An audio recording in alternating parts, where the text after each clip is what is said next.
ಕಾಶ್ಮೀರದಲ್ಲಿ ಒಂದು ಉತ್ತಮವಾದ ವಾತಾವರಣ ಇದೆ ಮತ್ತು ಇಡೀ ದೇಶದಿಂದ ನಾನಾ ಭಾಗಗಳಿಂದ ಕಾಶ್ಮೀರ ಕಣಿವೆಯಲ್ಲಿ ಎಲ್ಲರೂ ಕೂಡ ಈ ಪ್ರವಾಸಿಗರು ಹೋಗಿ ಅವರ ಅನುಭವಗಳನ್ನ ಪಡ್ಕೊಂಡು ಬರ್ತಾಯಿದ್ರು.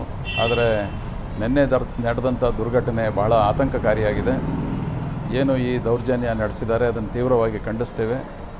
ನಮ್ಮ ಹಿಂದೂ ಸಮಾಜದ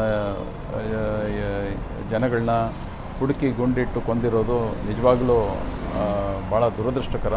ತೀವ್ರವಾಗಿ ಇದನ್ನು ಖಂಡಿಸ್ತೇವೆ ಮತ್ತು ನಮ್ಮ ಯಾರೆಲ್ಲ ಈ ಒಂದು ಘಟನೆಯಿಂದ ಕುಟುಂಬದವರು ಅವರ ಮನೆಯವ್ರನ್ನೆಲ್ಲ ಕಳ್ಕೊಂಡಿದ್ದಾರೆ ಆ ಕುಟುಂಬಸ್ಥರಿಗೆ ನಾವು ಧೈರ್ಯವನ್ನು ಹೇಳುವಂಥದ್ದು ಮತ್ತು ಅವರಿಗೆ ಭಗವಂತ ಅವರ ಕುಟುಂಬದವರೆಲ್ಲರಿಗೂ ಕೂಡ ಧೈರ್ಯ ಕೊಡಲಿ ಮತ್ತು ಶಾಂತಿ ನೆಮ್ಮದಿ ಸಿಗಲಿ ಅಂಥೇಳಿ ಯಾರೂ ಆತ್ಮಸ್ಥೈರ್ಯ ಕಳ್ಕೊಳ್ಬಾರ್ದು ಅಂಥೇಳಿ ಎಲ್ಲರಲ್ಲೂ ಮನವಿ ಮಾಡ್ತೀವಿ.